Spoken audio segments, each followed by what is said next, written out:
Have you ever found yourself staring down a massive tax bill, wondering how it got so high and how you're supposed to pay it? Or maybe you've poured every extra dollar back into your business, growing fast, doing all the right things, only to realize the IRS still wants their cut, and they're not exactly known for being patient. If that sounds familiar, or like something you'd really like to avoid, this episode is going to be a game changer. Welcome back to another episode of the Vital Wealth Strategies podcast. I'm your host, Patrick Lonergan, and today we're diving into one of the most stressful and misunderstood parts of entrepreneurship, what to do when you owe the IRS, and how to make sure you never end up there again. Joining me today is Stephen Weisberg, the founder and lead attorney at the W Tax Group. Stephen spent over a decade helping individuals and business owners resolve tax debt, audits, and disputes with the IRS. He knows the system inside and out, and more importantly, he knows how to protect entrepreneurs like you from the most common and most costly mistakes. In today's conversation, Stephen breaks down exactly what to do if you can't pay your tax bill, the truth about IRS payment plans, and the one move that could cost you 25% in penalties if you don't get it right. He also shares how to defend yourself if you've ever audited, what the IRS is really looking for when they review your return, and why some of those too good to be true tax strategies you've heard about could land you in serious trouble down the road.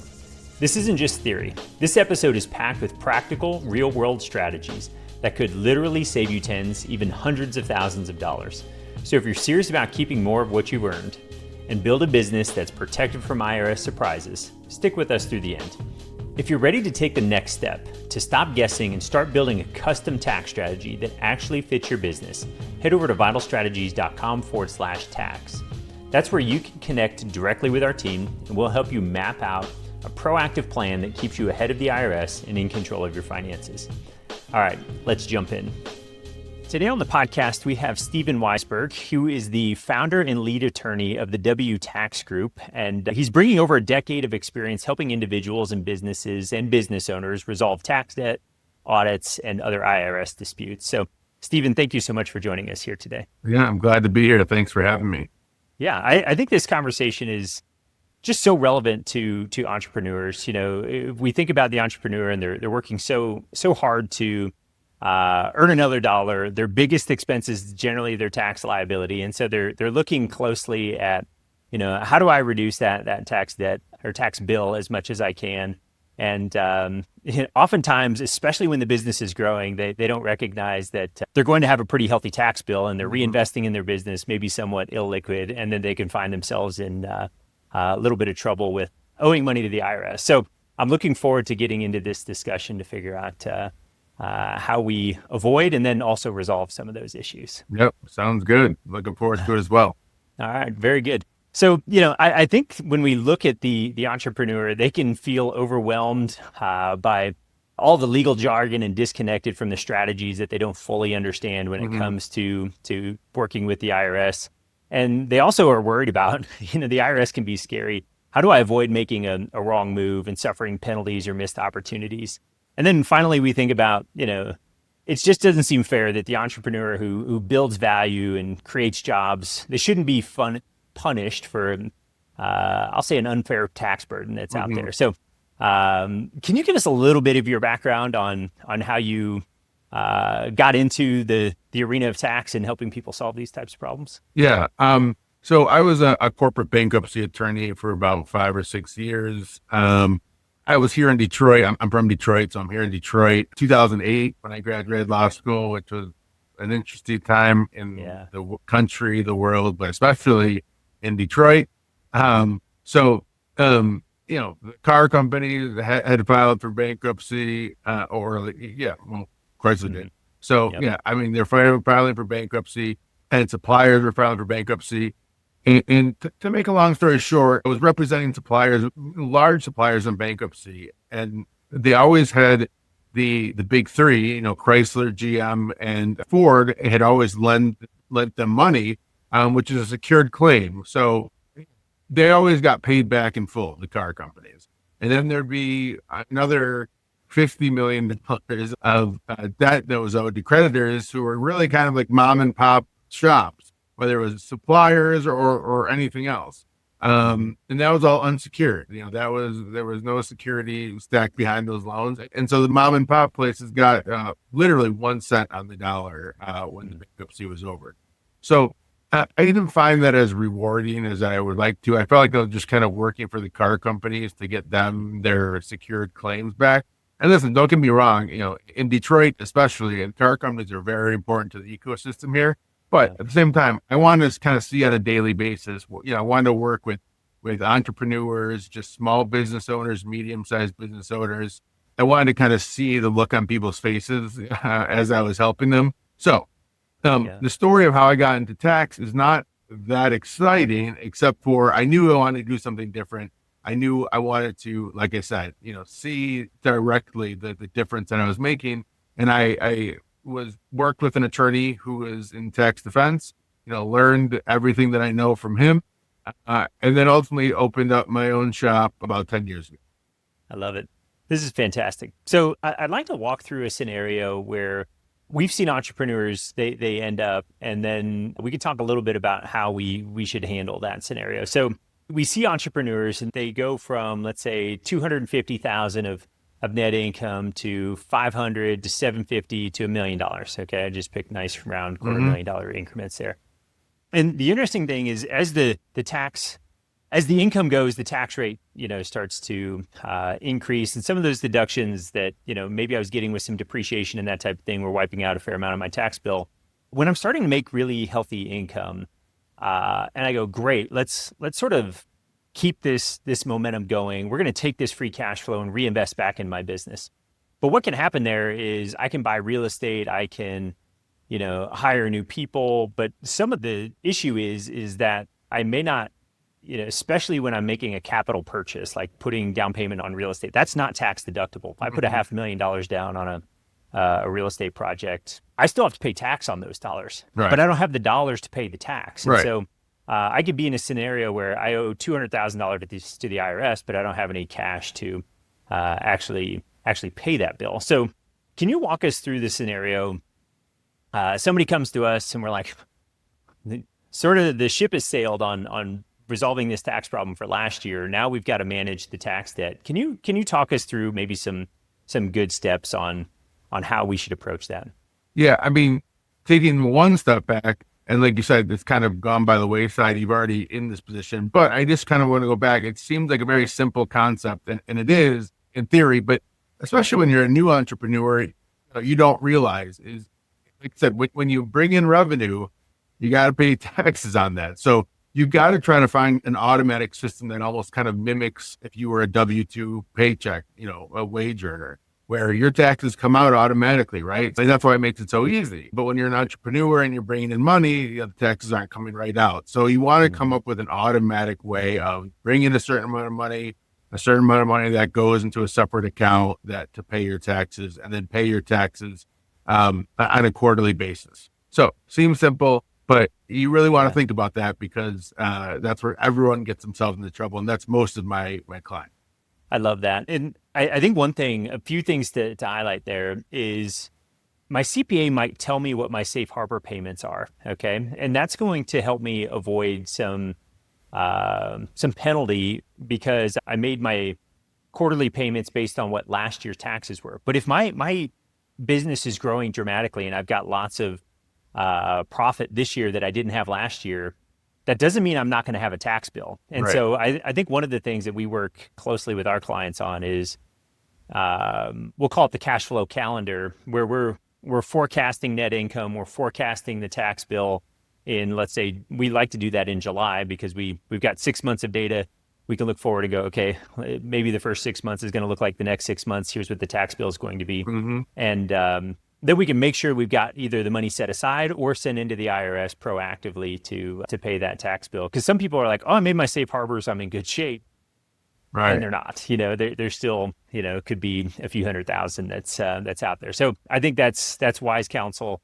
Those quarterly payments and just getting money to the IRS consistently is good. And a lot of times our entrepreneur clients will push against that a little bit. They're like, but I can use those dollars better than sending them into the IRS. And it's like, Right. Maybe, but more often than not, we see they get themselves in a liquidity crunch and they don't have the money to pay the tax when it comes due.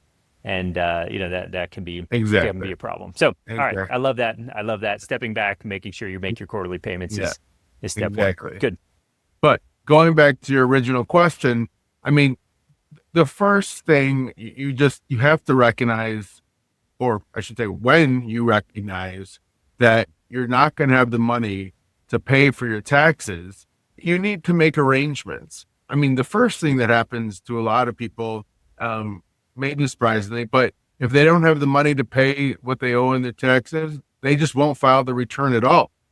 They just say, well, I don't have the money, I'm not going to file the return, and kind of tip them off. And that's kind of the first misstep, because there's failure to file penalties and failure to pay penalties. So when you don't file your tax return, you're going to pay up to 25% of what you owe just in penalties. Mm-hmm. So even if you just filed your return and paid nothing on it, you're saving yourself 25% of the total amount owed in penalties. So that being said, you want to file it, and there's also this idea, or this thing that I see all the time, is where people, they stick their head in the sand, which I understand. And by the way, and I don't mean to minimize any of these things. Like, I understand why people do these things. I understand why they don't file a return. I understand why they might stick their head in the sand and pretend like it's not happening. But you want to get in touch with a tax attorney really as soon as possible once you realize you can't pay the amount owed. Yeah. You need to get the counsel to make sure that you're taking the steps moving forward, so that you don't dig yourself in a bigger hole, because the longer you wait, the less leverage you're going to have with the IRS. Yeah, I love this. And we'll get into some of our options here in a second. But I think one of the things that's happening in the IRS, and feel free to opine on this, but it seems like the IRS is maybe getting smarter, more efficient. They've got fewer employees, but they're starting to utilize technology to highlight, oh, hey, this person's filed a tax return for the last few years. They didn't file one this year. We better start sending them notices and figure out what's happening here. So I think the thought process of, I'm just going to pretend this problem doesn't exist, is going to come back to haunt us, especially with the IRS maybe being a little more on top of their game. So can you talk a little bit about how, maybe the IRS is getting a little more efficient than they used to be? Yeah. I mean, there's a whole big debate, and I don't know if it's just in my bubble or not, but a debate about, DOD, culling of the people in the IRS, and all that true and reasonable. There's concerns about that, but also, the idea that they're going to try to rely or utilize more artificial intelligence, more technology. That's a real thing. And, the interesting thing about this is, the IRS, in terms of their automated collection service, have started levying just this year way more than they have in the past 5 years, since the pandemic.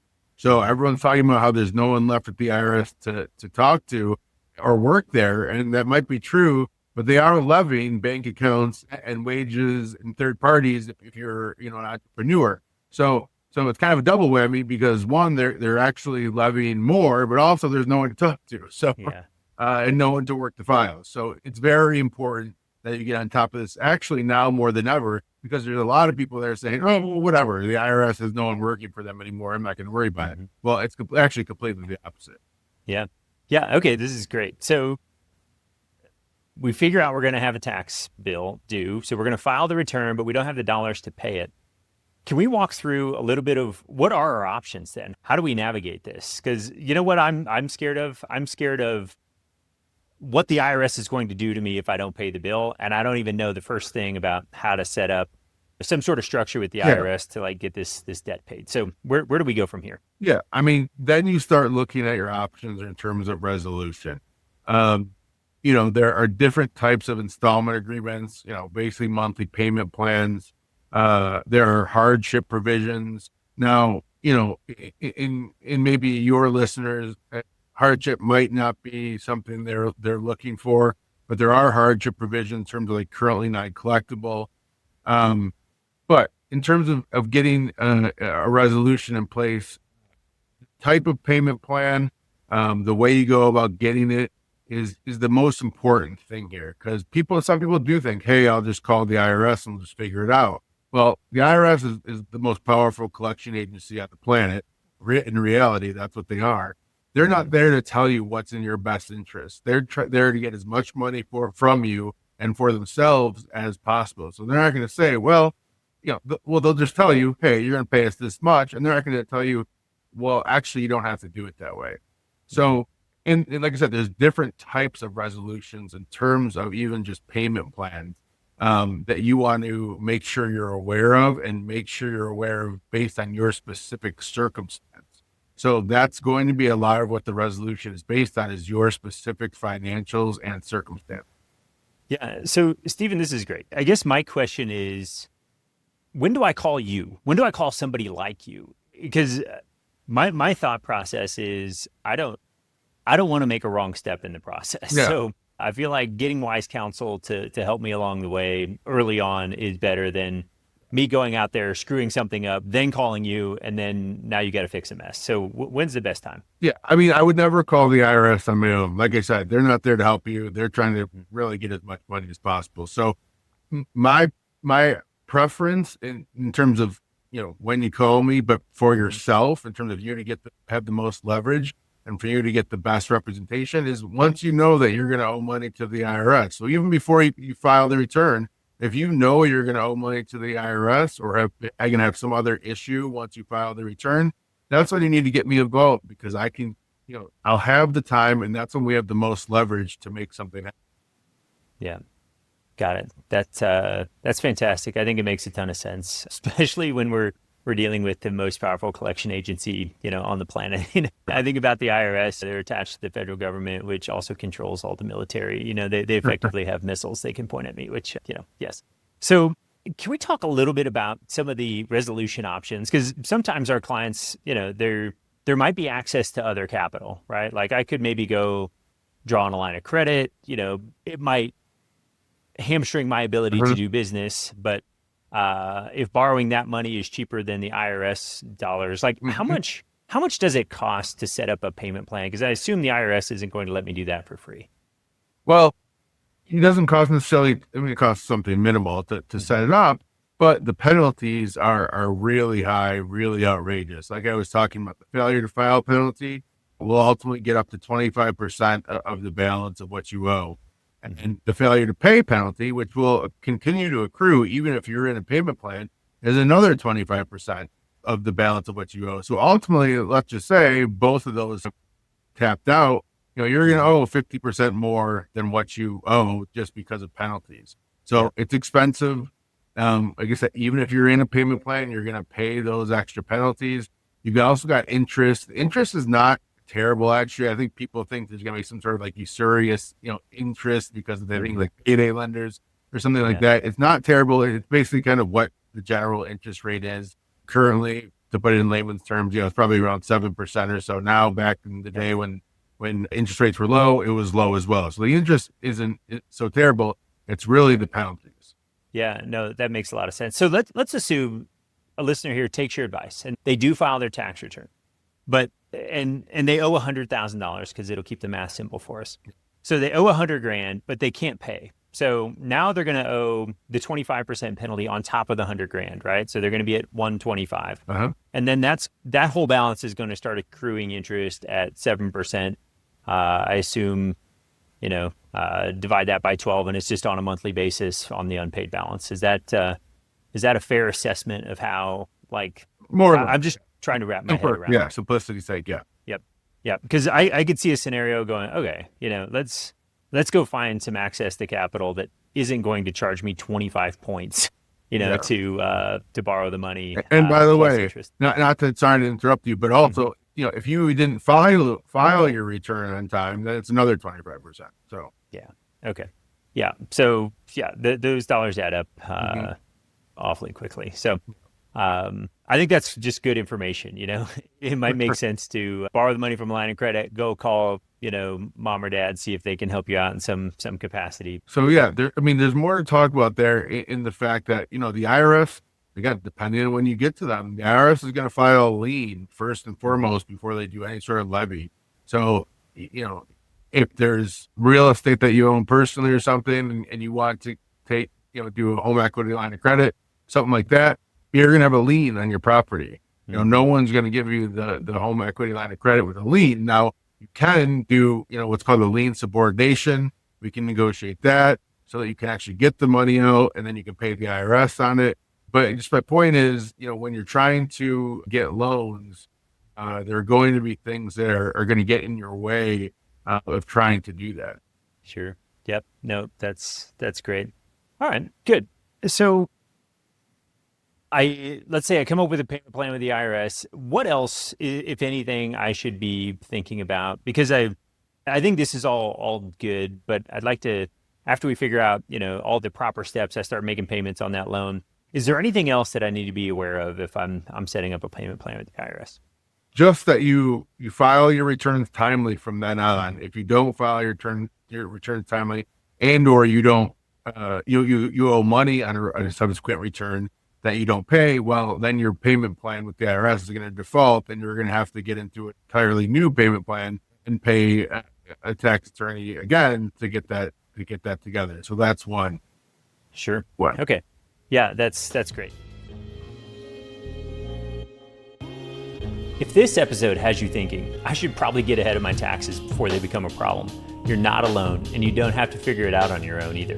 At Vital Wealth, we help entrepreneurs like you design custom tax strategies that are proactive, powerful, and built for the way you actually run your business. No cookie cutter plans. No waiting until April, just smart, strategic moves that help you keep more of what you earn. So whether you're staring down a tax bill or just want to make sure you never end up in that position, head over to vitalstrategies.com/tax. Let's map out a plan together so you can stay compliant, reduce your stress, and focus on building your wealth the right way. That's vitalstrategies.com/tax, where your strategy starts. So, Stephen, I'd like to explore maybe two different routes, and you can decide which way we go first.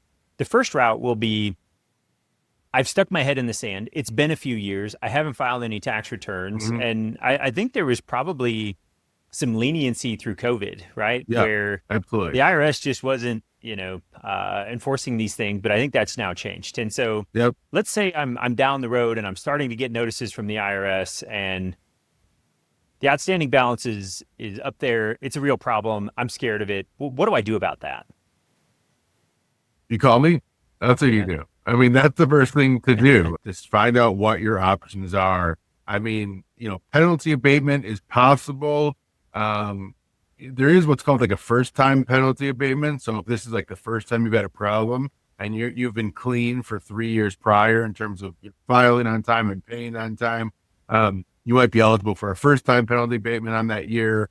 There's also reasonable cause penalty abatements. Now that's generally, kind of like, there was a hurricane or someone died or something like that.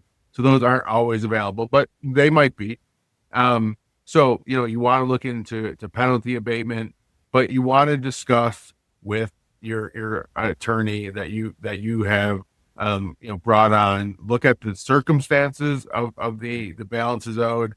There's also, by the way, a 10-year statute of limitations. So the IRS only has 10 years only. I mean, it's a long time, but not that long. Yeah. Only has 10 years to collect from you.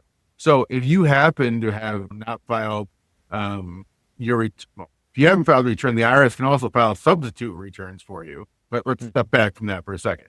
Let's say you filed your return. Let's just say it's 2021. You file your return for 21 and 22. The IRS has until 2032 to collect from you. So let's say you stuck your head in the sand. This doesn't necessarily always happen, but the IRS hasn't gotten to you. And it's 6 years later. Well, the IRS only has 4 years to collect the entire balance from you. There might be ways you want to look at it to decide, can I get away with maybe paying something to the IRS, but never paying off the total balance? Because again, in 4 years, that money's going to drop off. So that's something you want to think about for sure, especially when it comes to the statute of limitations. But again, that's my whole point. All the circumstances are different. It's your financials. It's the circumstances as related to the debt and related to the IRS. There's a lot that goes into determining what the best option is for you. Yeah, no, this is fantastic. So I think there's the short answer is there's lots of complexity around IRS tax debt, and it's not something you should try to navigate on your own. Correct. So I think this is good. Okay, can we shift topics a little bit and think through?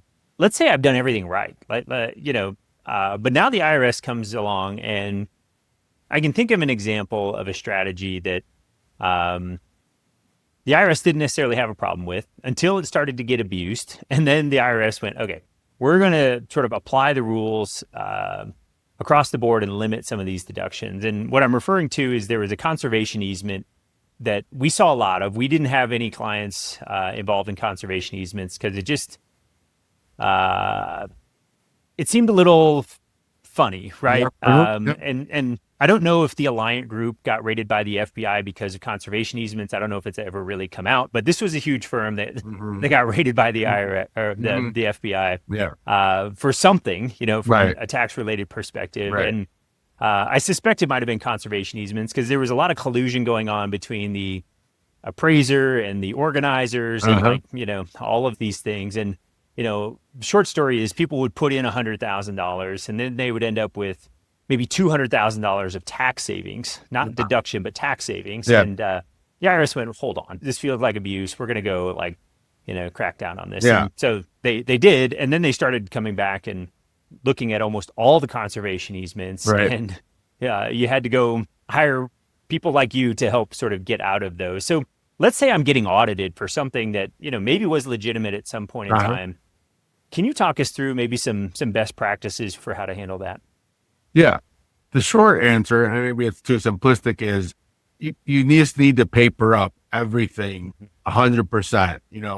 Everything that you're doing, whether it seems a little shaky or not, make sure it's papered up. Make sure there's a paper trail. Make sure you can show exactly what was done and why. But when it comes to specifically these things, like you're talking about conservation easement, the same thing happened with the ERC, which was the credit that was given to employers for COVID for personnel that they held on to. And the same thing has happened where everyone was doing it. And at some point the IRS said, well, whoa, this is wild, and by the way, the conservation and the ERC, both were legitimate, but so many people took advantage of it in the wrong ways. And these companies kind of pop up and say, we're going to do it for you. And we know exactly what we're doing. And they don't know what they're doing. It gets into a problem. So especially when you're looking into one of these kind of new credits that come out, you got to be really careful about who you're choosing to help you with that. And you've got to make sure that you know exactly how they're doing it, why they're doing it. Are they giving you the background as to how they're doing it and why? And all that stuff needs papered up again. And you need to understand why it makes sense. If they can't explain to you how they did it and why it makes sense, then you've got a problem and you shouldn't be doing it. But all that stuff needs to be very clearly outlined if you're going to get then audited by the IRS, so you can show them exactly why you did it in the right manner. Stephen, I think you make a fantastic point here. And let's use the employee retention credit as an example. So all of these firms were popping up. And, the amount of, I'll say, spam I was getting about filing for the ERC credits was amazing to me.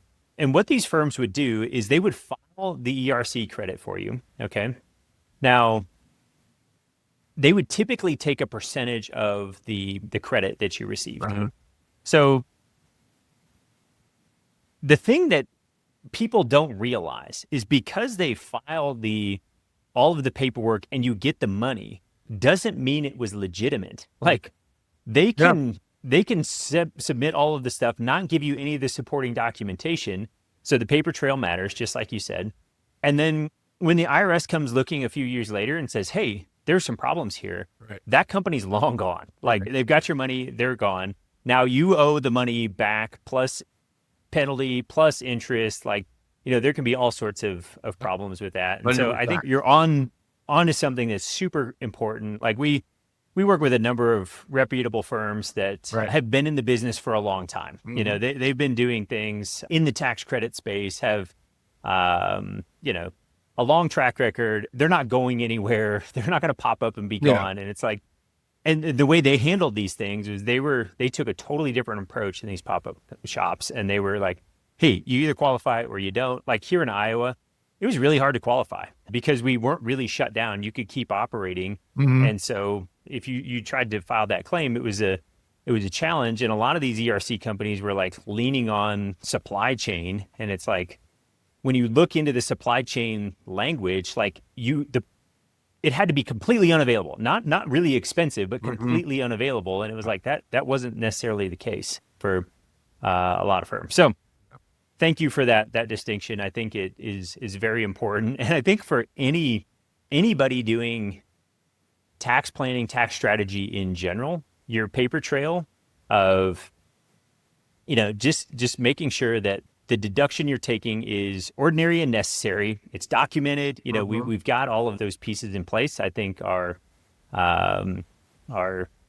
just so important for defending an audit. And we've got clients that from time to time get an audit, and the fact that they're so well organized makes the audit process fairly straightforward. If I've got all my receipts in a shoebox, it's a different scenario.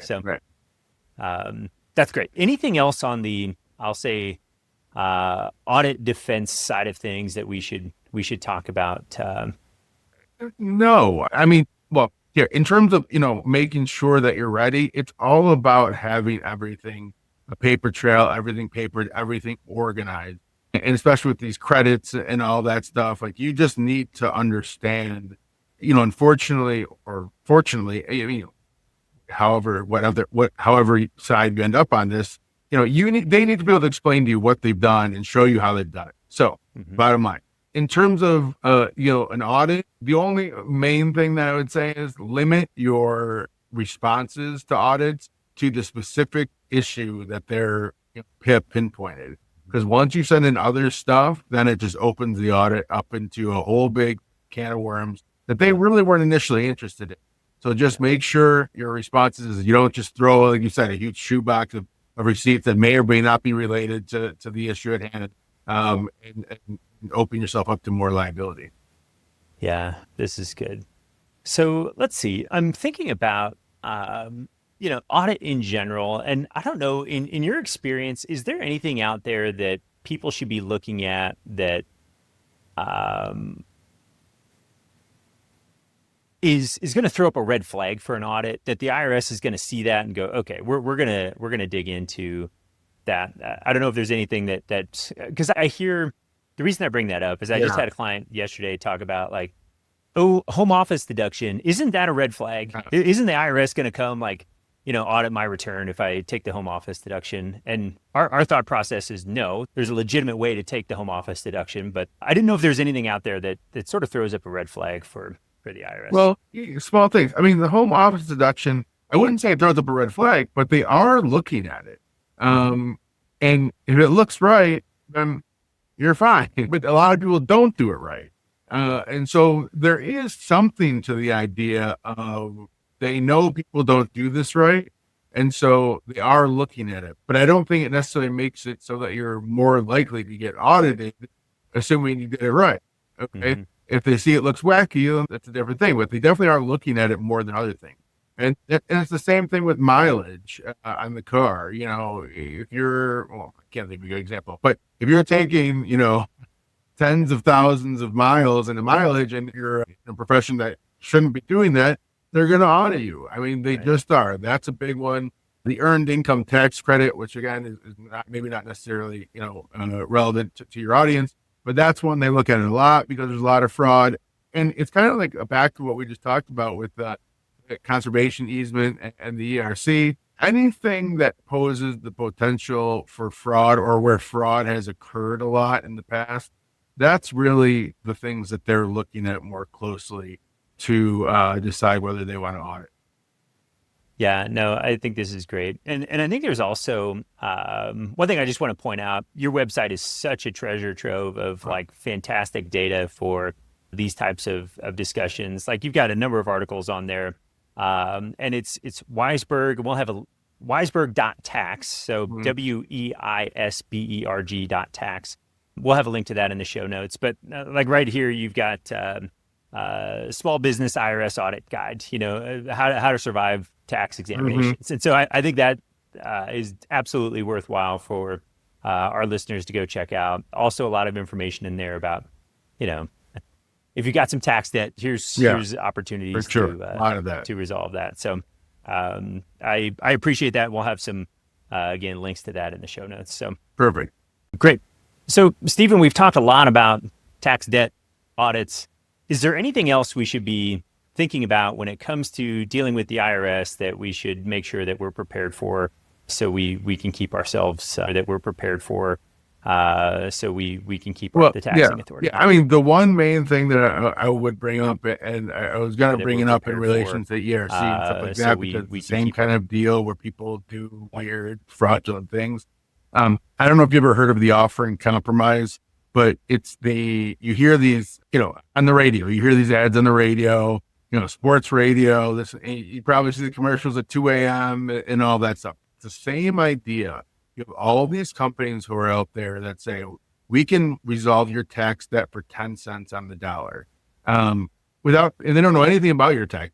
They're just saying, we can do it. And they'll give you examples. This guy owed $100,000. We resolved it for $500. So the offering compromise, is it real? Yes, it's real. Just like the easement issue, just like the ERC, it's real. And, may they have resolved $100,000 debt for 500? Yes, they very well could have. I've resolved almost $1 million debt for, $500. You have to be totally desolate though to qualify for that. So my point is, most people don't qualify. When you hear it on the radio, don't get so excited, because first of all, they don't know whether you qualify for the offering compromise until they see the specifics of your situation in terms of your financials, in terms of the circumstances surrounding your debt. So they're just lying when they say, hey, we're going to save you 10 cents. You're going to pay 10 cents on the dollar. So I guess my main point is just be very leery of those kind of promises. And again, the offering compromise is real. I've had plenty of success with the offering compromise, but that's only when I know there's an actual offering compromise that the person qualifies for. The IRS at this point, they've been pretty much across the board for the last 10 years, probably. They agree to 45% of the offering compromises that come through. And that's because there's all these huge firms out there that file them because they tell their clients they can file them. They file them, they get rejected, and they go back to their clients and say, hey, we tried, it didn't work. When I file an offering compromise, I'm probably at 98% acceptance rate, because I'm only filing offering compromises where it's an actual qualification, or when you actually qualify for the offering compromise. So just be very leery. You probably don't qualify. It sounds great. You're going to pay, $100 on a $50,000 debt. It sounds great, but you probably don't qualify. That said, you might. So speak to someone about it and see whether you do. Yeah. Yeah, no, this is great. And one thing we haven't touched on that I think is also important is the state taxing authorities, right? We've been talking a lot about the federal government. I know you're in Michigan. They've got state income tax. California might be the worst. I know some of the East Coast, New York, New Jersey, they're also awfully aggressive. I don't know if you have any thoughts on, state income tax, and if there's anything we should do necessarily different if we owe a state income tax bill, not an estate tax bill. But any thoughts or comments there? To some extent, the same process. I'm in Michigan. I can represent taxpayers I'm nationwide. Because I'm a member of the bar here in Michigan, and that's all you need to be, is the member of a bar in one of the states. So I represent taxpayers across the country with federal issues, but also with the states. And the process is similar, pretty similar, but the states have less ability to really cut good deals. I mean, it's more so that they don't have the firepower. They don't have the money to create these large, full-scale administrative rules to help you out. No, there's usually an installment agreement somewhere in there. A lot of them even have an offering compromise, but they're actually much more aggressive than the IRS, and they're harder to deal with. But in terms of the process is the same. You want to get on it as quickly as possible. Yeah, I love it. Thank you. All right, Stephen, this has been fantastic. We get so excited about talking about all of the opportunities to, minimize our tax bill, but sometimes people out there listening are on the opposite side of that, and there's nothing they can do about the tax that's sort of already been earned, for lack of a better term, that they owe to the IRS. And so I think these have been some fantastic ideas to think about. I think I'm just going to recap the things we talked about. So step one, file your tax return. Even if you're going to owe the money, file the tax return. It's going to save you 25% off the top. Then from there, call a professional, call Stephen and his firm, and they can help start walking through, here's what appropriate next steps are on how to navigate this tax liability that's due. And that might be, let's set up a payment plan. Let's go see if we can borrow money from somebody else. I think those are great steps. Now, if it's a number of years down the road, again, don't call the IRS. They're one of the best creditors on the planet. They've got lots of leverage over you. Again, make a call to a professional so they can help walk you through the process on getting unstuck, right? Like, it is so tempting, and I totally understand this. We've been in a situation with our 2008. That was we owned a bunch of real estate. It was hard. 2008 trickled into 9 and 10, just trying to navigate resolving all of the debt that we had from some of the real estate stuff. And it was tempting to stick our head in the sand, but like any creditor, we worked with the banks, and because we were proactive, it made our lives so much simpler. And the lenders appreciated us just being like forward, like, hey, we owe the money, we need to figure it out. Let's come up with a game plan. So I assume the IRS is somewhat similar. You start an open conversation, and be real with the situation. So that's great. And then I think we can move on to, okay, if you do get audited, if you're running a business, make sure you got a great paper trail. Work with professionals that have been there, done that, not some internet ad that, or something you hear on the radio or late night TV that says they're going to help save you tens of thousands of dollars in either income tax or tax credit. So wonderful. Anything else that we should touch on before we wrap up? No, I think that was a great conversation. I think we hit on a lot of the main points, and I think you're doing a good service by your listeners. You're doing a great job. Wonderful. Thank you, Stephen. So if somebody has an issue, what is the best way for them to get in touch with you? Yeah, you can go to weisberg.tax, as you talked about. That, that's kind of a page directly featuring myself. The company that I founded is called the W Tax Group. You can go to our website there as well. It's wtaxattorney.com. I'll just give you my direct number, to be honest, because I do like talking to people, and I like understanding, what their situation is, as opposed to it kind of trickling through my firm. So my direct number is 248-971-0885, 248-971-0885. Great. And we'll have that number also in the show notes, along with your email, website, and all of the great resources you've got. Again, fantastic newsletter as well that people should sign up for. Yeah, I was going to say, the last thing is I'm very active on LinkedIn. So if you want to get a sense of who I am and what I do, find me on LinkedIn. You can also get in touch with me there. But I do some of my best work in terms of putting out articles, discussing different topics, and kind of showing you who I am and what I do. A lot of it's on LinkedIn. Wonderful. Stephen, this has been great. I think about, when we take action and we're proactive on the tax side of things, it's going to save us a ton of money in penalties, interest, hassle, just stress in general. And if we just continue to stick our head in the sand, we're going to pay more money to the IRS. It's really going to be hard to escape that tax bill. And it's just going to cause us a ton more stress. So if you're in that situation, we think it makes a ton of sense to reach out to Stephen and their team to just get the ball rolling. So this has been wonderful. Thank you so much for joining us here today. And we'll talk to you soon. Yeah, thanks for having me. Appreciate it. That's a wrap on this episode of the Vital Wealth Strategies podcast. Thank you so much for tuning in today. I hope you found tremendous value in this conversation with Stephen Weisberg. And more importantly, I hope you walk away with a few powerful insights to protect your business, reduce your stress, and get ahead of the IRS before it ever becomes a problem. If this episode sparked something for you, or if you know someone who's navigating a similar situation, do me a favor, share this episode with them. A simple share could save someone thousands of dollars and maybe even years of frustration. And hey, if you're ready to get serious about building your own custom tax strategy, don't wait for tax season to sneak up on you. Head over to vitalstrategies.com/tax and connect with our team. Right now is the perfect time to start building a custom strategy before the year end.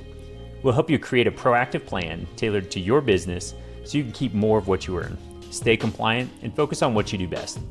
And remember, you're a vital entrepreneur. You're vital because you're the backbone of our economy, creating opportunities, driving growth, and making an impact. You're vital to your family, creating abundance in every aspect of life. And you're vital to me because you're committed to growing your wealth, leading with purpose, and creating something truly great.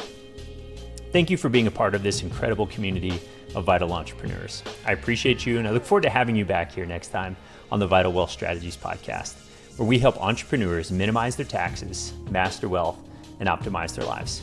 Until next time, keep building, keep leading, and keep thriving.